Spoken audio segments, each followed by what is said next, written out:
People say to me, Drum, I want to do a new controller. I want to do my own custom controller, but how do people put graphics on their controller? I don't understand how to do it. Well, let me show you how I go about it.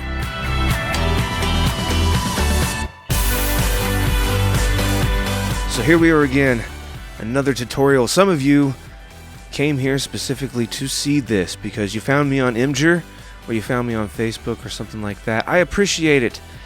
So what's this going to teach you? I'm going to teach you how to paint your controller as I usually do, and I'm also going to teach you how to put on really cool graphics using water slide decal paper.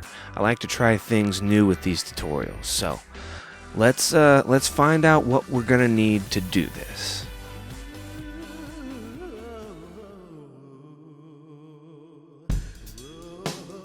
So for this mod, I use the Elite controller. Now the Elite controller is a different controller inside and out. On the inside, there is a ribbon cable that attaches your scuff triggers, your scuff buttons, to a motherboard inside here. So it's important when you're taking this thing apart that you are aware and that you are careful. Another difference is this port right here. It's actually not soldered to the board inside, so when you open this thing up, this port can fall out. You need to keep an eye on that port, make sure that it does not get lost. To open this thing up, we use a T8 security screwdriver, Torx, and a T6 Torx screwdriver. And to paint this, I used Duplicolor, I believe, dark cherry metallic, and I didn't use this gold paint. I thought I might, but I chose not to. You're also going to need a primer to put down before we paint, and you're also going to need a clear coat to put over to protect it. Now, while we're painting, I put on this awesome Flash logo here. And you can't feel, it's not a sticker. Be not fooled. This is an actual decal, something similar that you would use in, say, model building, things like that. And we'll get close up in here, and that looks really, really cool. Now, if you wanted that to be, say, actual colors, you would use white water slide decal paper. But I used a clear water slide decal paper because I like the idea of it sort of being shaded on there rather than it be this bright color. That would be taken care of by the home button itself. I felt like the color of this was just, I don't know, it just looked cooler in my opinion, and I felt that this here would just look neat in that fashion to where it's just kind of shaded on there as opposed to full color. But if you wanted a full color picture on dark colors like this, you would use white water slide decal paper. You're also going to need to use 400 grit sandpaper to sand down your controller first. I didn't put the sanding part in this video because really, I can just tell you here, you're going to need to sand this before you put any paint on here.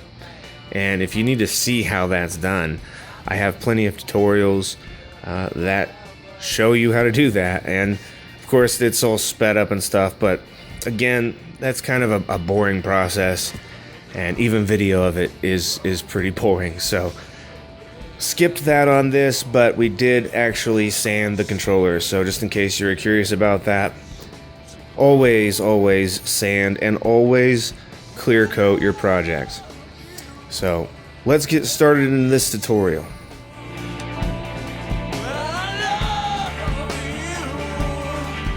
Now, for the most part, this controller comes apart exactly like the regular Xbox One controllers do.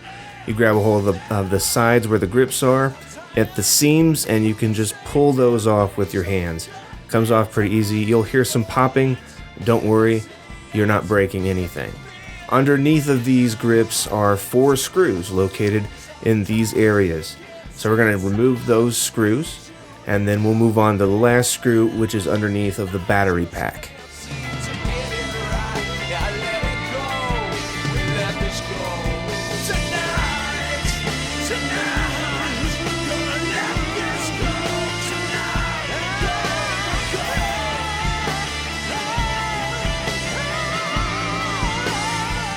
So are we having fun yet?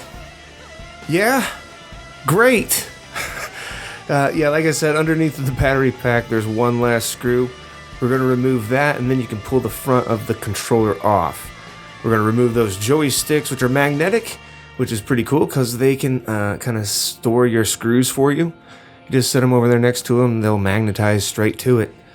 Pretty cool, in my honest opinion. Right now, I hadn't pulled one of these apart, and I noticed that the bottom of the controller wasn't really coming off very easily.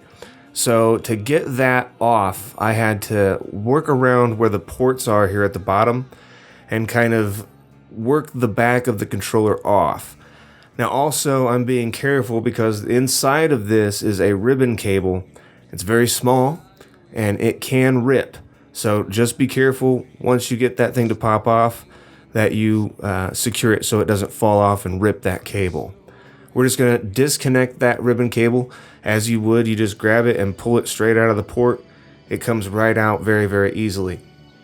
Now we're not going to remove the D-pad this time because it's magnetized and really there are covers that go over that D-pad, so we don't need to paint that. At least I didn't want to, and I didn't want to ruin any magnification. That's not the right word. I didn't want to ruin it from being able to magnetize. But if you notice there, the bumpers are connected to the part of the controller that kind of houses around that home button, and that all comes off in one swift motion just from grabbing it where I did and pulling up and pulling back. Now there are screws in here as usual, but there are quite a few more, and just keep an eye out for those screws. There's about, let's say, I think there's 2 up here. No, there's 3 on this one. And then underneath of that, you have 3 that are located pretty, like you can see them pretty well. And then there's 2 by the rumble packs. And I believe there are 2 more along the bottom that are also holding that other part of the controller inside. So look for those screws. And if you're having any resistance, make sure you double check. Make sure that, you're not missing a screw when you're trying to remove this part of the controller, from that plastic piece. Just make sure that, you've got all your screws unscrewed. Pay attention to that. Did I say that enough?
So now I'm going to pull out these buttons after I get this part of the controller kind of pulled apart here. I'm going to get those buttons out of there, and I'm going to leave the trigger buttons and the bumper buttons the color that they are. I'm pretty sure that's metal, or at least metal plated, and I didn't want to paint that. I thought in the end I felt like it was going to make the controller look really, really cool. It still looks like an Elite controller even though it's just red now. So there are certain things that I wanted to leave identifiable aside from the scuff buttons underneath that identified this as an Elite controller. The buttons come out pretty easy, you know, they're not stuck to anything. Just make sure you don't lose any of them. Set everything off to the side here that came out from the inside of this controller. And then next you're going to sand your controller, and you're going to use 400 grit sandpaper to do that with.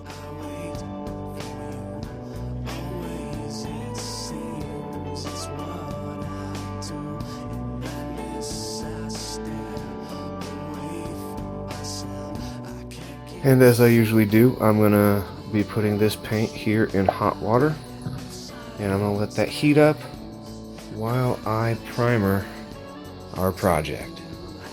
The reason why we do that is because it helps the paint go on a lot more evenly, and it's just a really good thing, a good habit to get into, because this helps your paint kind of, like I said, it helps it go on a lot more evenly, and in the long run you'll use less paint when you do this. So it's a great idea to heat your paint up. Now before I actually paint anything or primer anything, I'm going to make sure that I have sanded all of these pieces, and then I'm going to use some blue painter's tape here and an X-Acto knife, and I'm going to stick that down where those scuff buttons are, and I'm going to cover those up, and then I'm going to outline the indentions that I'm making with my thumb. What is going on with those buttons is I don't want to paint them because I don't want any resistance.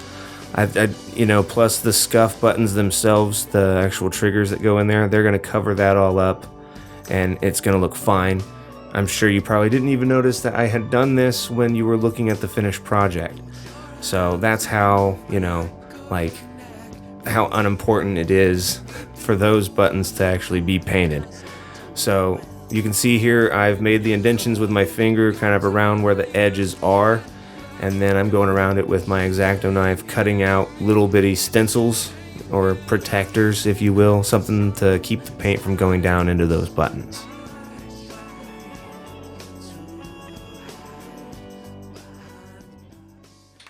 Alright, so now that the paint has heated up and we've had everything is covered up that we need to be covered up, I'm going to hit this with some primer, and just a very quick burst of it all over the whole project. We don't need it to be, caked on there. This is how fast you should be doing it to yours, and I left the audio up so you could hear what my can sounds like while I'm spraying it.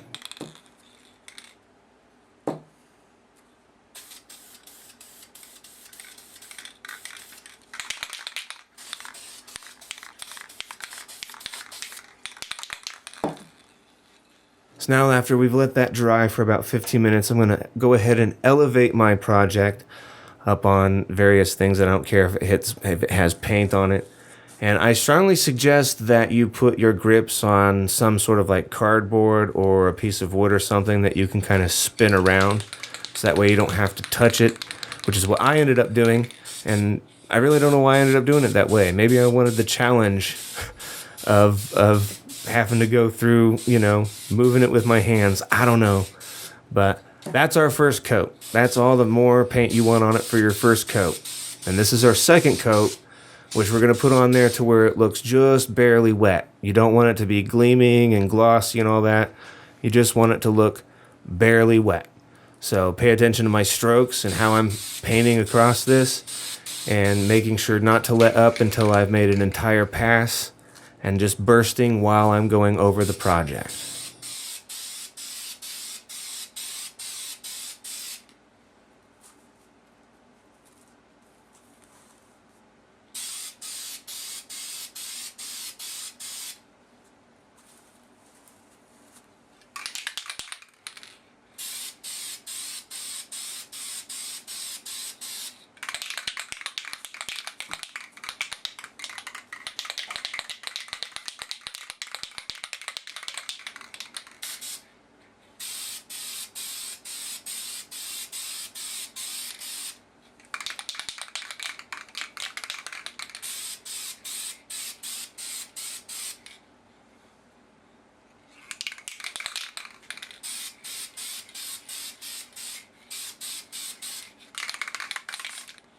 Now our third coat is going to go down, and we're going to want that to look glossy. Now, again, pay attention to how much paint I'm putting on mine, and you want it to look just like right when it becomes glossy. That is when you want to stop painting it. And you do want it to be even and everything, so make sure that it's kind of got an even gloss around the whole thing, but that you're not putting too much paint, on the whole thing. You don't want it to be dripping. We're going to use very light amounts, and this is important to help keep that grip on the grip of these Elite controllers, because at the end of it, if we put too much paint on there, then it could be all slippery and slidey.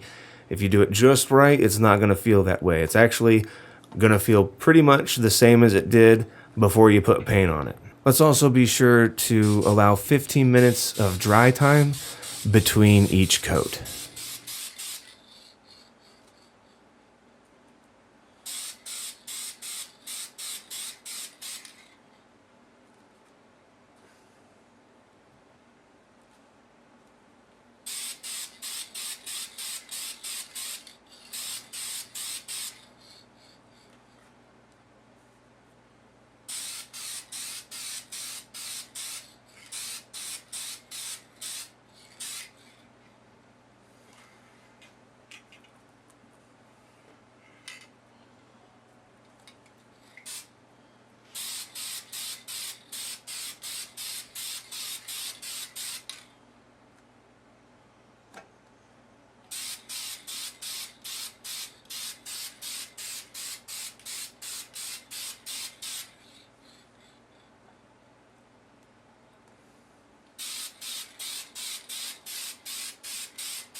All right, so now that we've printed out our paper, our water slide decal paper, you could do that by, if you need to, you could check out my collage tutorial, which I'll provide a link to that in the description below.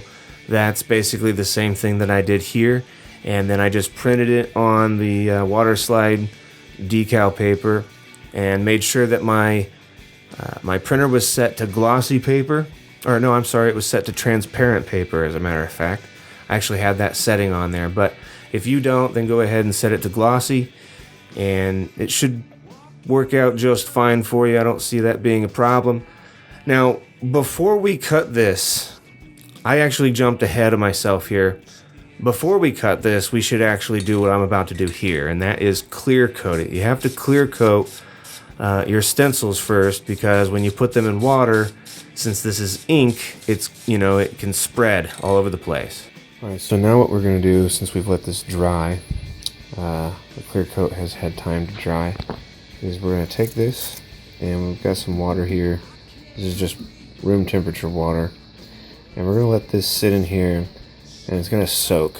Now the directions on this particular decal paper said to let it sit in there for about 60 seconds.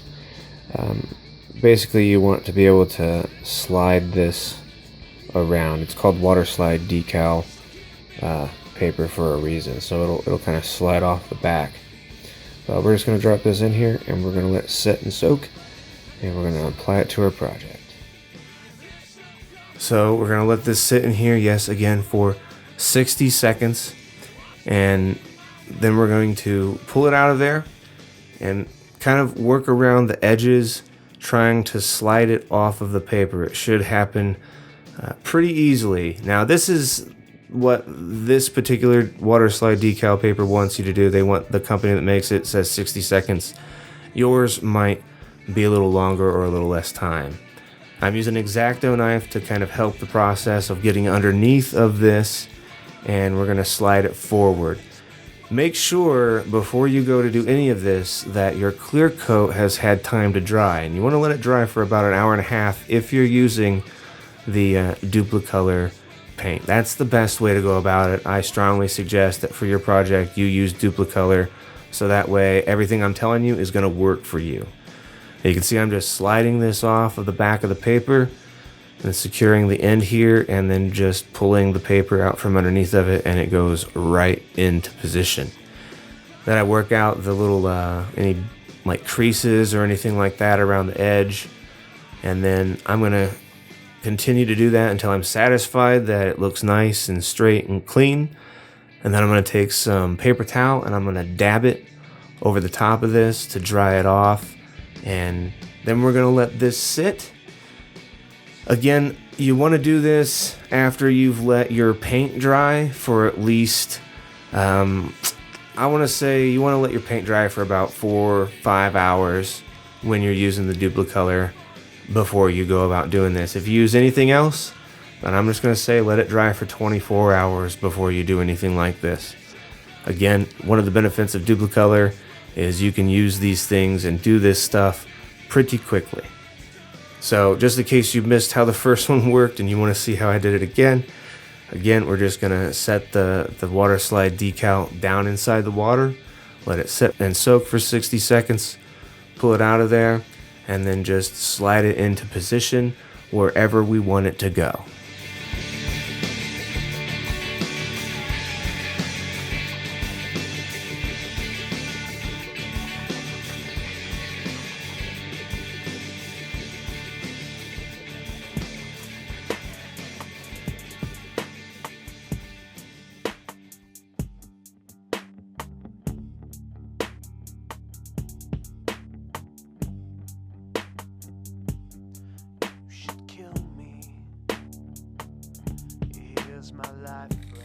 So now that the water is completely dry, we're going to go ahead and move on to clear coating.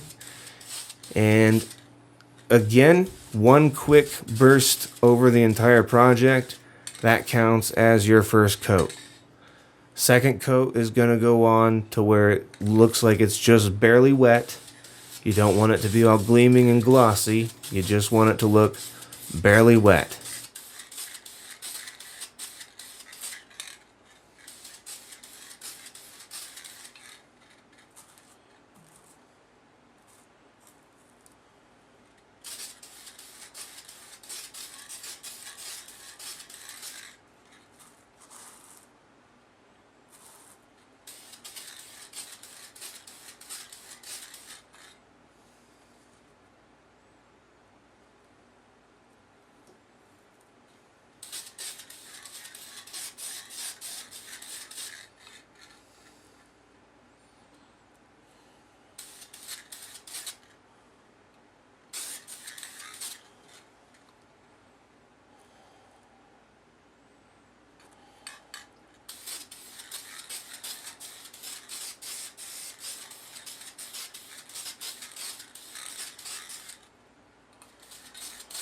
And then our third coat, just like with the paint before, we're going to want it to look just glossy, just to the point to where it looks wet. It's not dripping wet.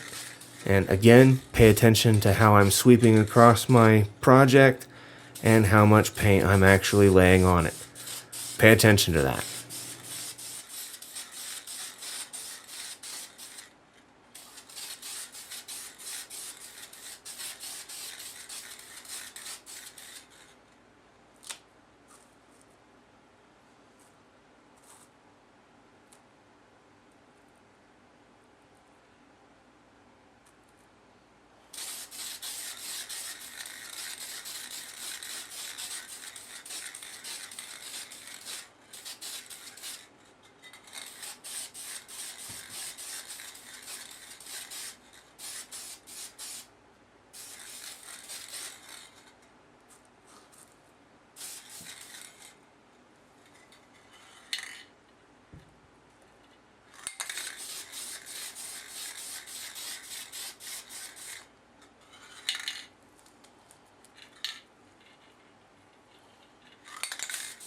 So I'm about to wrap up my third coat here.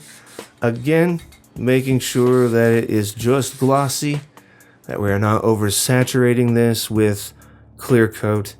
If you missed the fade there, it kind of looked like I had just kept on going. But we are wrapping up the third coat now, and we're going to let this dry for 24 hours before we go to reassemble.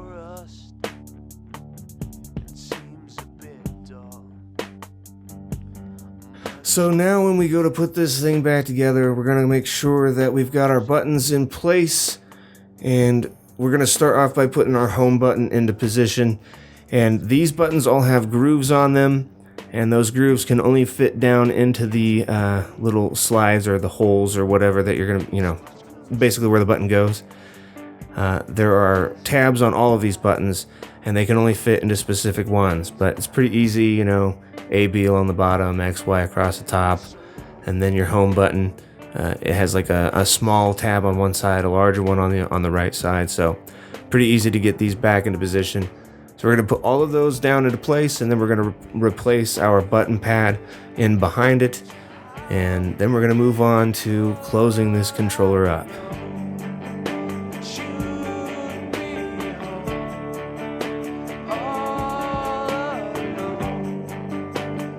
I chose to purchase all of these buttons, and if you look in the description, you can find links to where I purchased these buttons on eBay. You can even look for them yourself if you'd like to. Very easy thing to find on eBay, and I have plenty of other tutorials on my channel where I go a little bit more in depth with that. But for the purpose of, my subscribers who are subscribed to me, and this is, they've seen all of my tutorials, sometimes repeating the same information over and over again can be a little tedious. And for those of you who have never seen my tutorial, well, my God, you've got a whole channel ahead of you to watch all kinds of cool tutorials, all kinds of cool characters and stuff that I've done to consoles and controllers, and, not just new consoles, but old consoles as well. Pretty cool stuff, so get over there and check that stuff out. You'll find out all kinds of really cool techniques and a different technique in each tutorial, I can guarantee you that. Now this piece here fits down into two little slots, and just make sure that you're lining those up. And it's pretty easy to tell where the joysticks, it kind of fits through a hole here, and you just carefully put those pieces back together.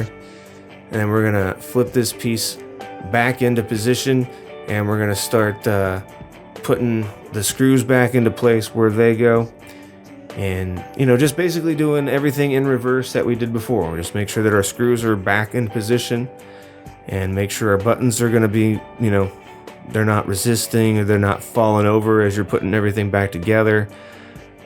Triple check your controller before you close anything up, before you screw anything together. Make sure that your buttons are where they're supposed to be and all that. And just take your time doing this. There's no rush. I understand you want to play your games. I know how it feels, but it's going to feel so much better when you put it right, when you put it back together correctly the first time. So just take extra attention to those small details before you do any kind of screwing together. Also, be aware of that little port that I mentioned before. You have to put that into position before you snap these two pieces together. And there's no glue, it's not soldered to the motherboard in any way. There's just a little tab that holds it into position. And then these two pieces, they kind of sandwich it into place so it doesn't rattle around or move or anything like that. So be aware, you gotta have that piece back in position before you close up your controller. I'm gonna shut up now and let you just watch me put this thing back together. I'm pretty sure I've covered everything. Tomorrow is a long time away, but at least for now I am away. There is this awful taste in my mouth, and I can seem to find a way and get it out. Words cling together make no sense, and I can feel my indifference. I conquered all that that's left of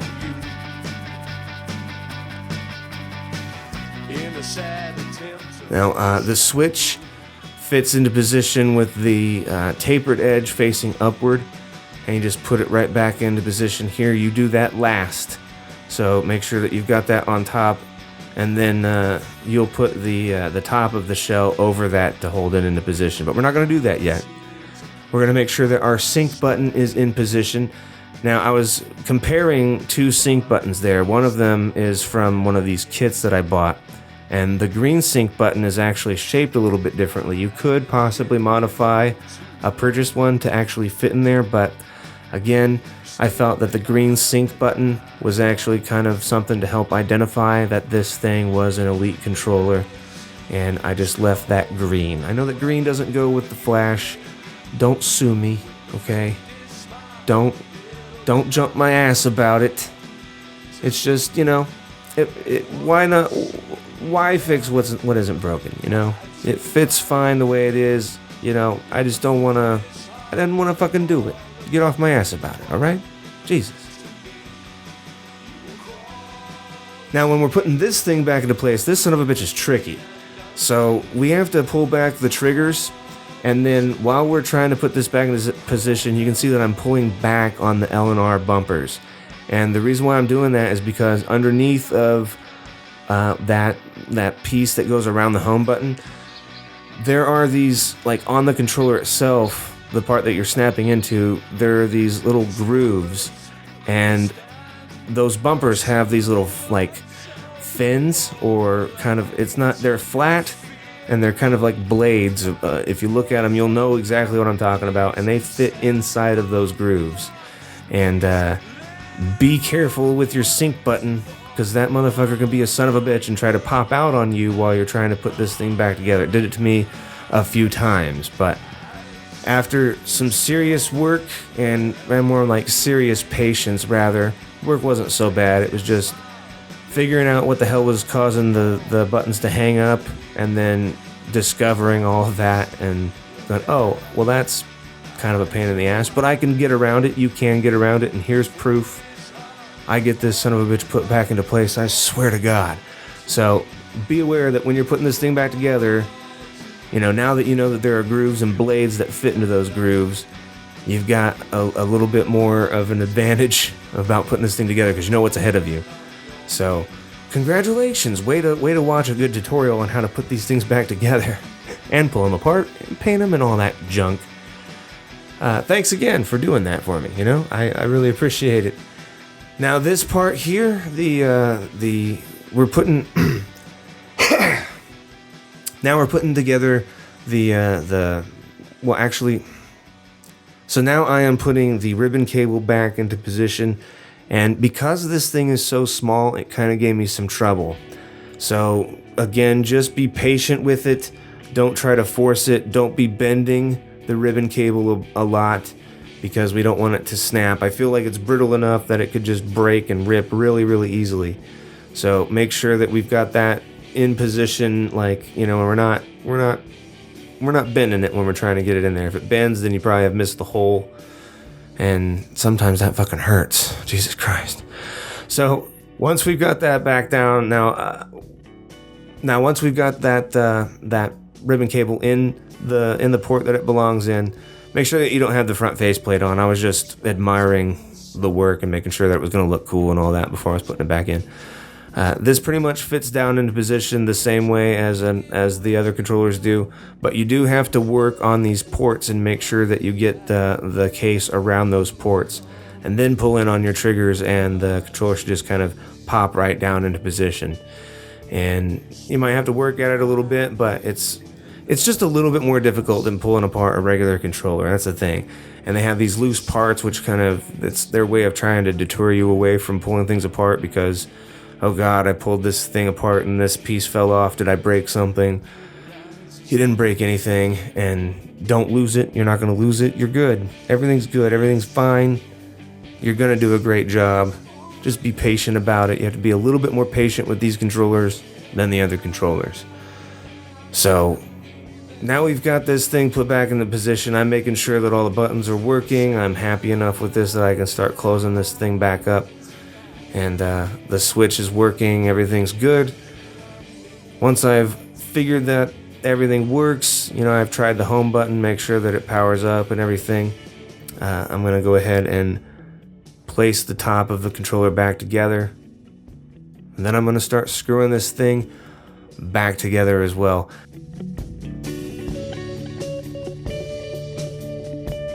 Whispering to yourself again. Where'd you get your fix tonight? Where'd you get it? Where'd you go? You come running back home and you come into my. So everything's looking good here. Everything's getting put back together just fine. Everything is working.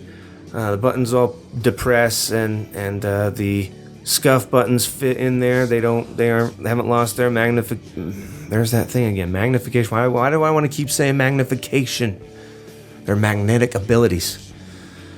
Look at this thing. Doesn't this look cool? This is probably one of the coolest controllers I think I've put together, and I really appreciate my subscribers for allowing me to do these kinds of things for you. And I wanted to thank Chauncey, the guy that belongs to this controller. Yes, because we all know he's a slave to this controller. He loves this controller. He loves his Xbox. And to follow this controller tutorial, yes, I have his Xbox. You heard me correctly. So you know what that means? The Flash Xbox One custom case mod tutorial is coming your way. And I'm excited to bring it to you. I'm bringing you a new technique as usual, new items, and we're going to be putting some water slide decals on that thing as well, I think. Got some pretty cool tricks up my sleeve, and I'm happy to share them with you. Thank you all so much for watching these videos. I cannot thank you enough. We're over 6,500 subscribers now. We're getting closer and closer to 10,000 subscribers. And for those of you who are not subscribed to me, what are you waiting for? Once I reach milestones, I give things like this away to my people. That's right, and I even make a video out of how I did it before I give it away. Just so you know what it is you're, entering a contest for. Thank you all so much for watching, and I'll see you in the next video.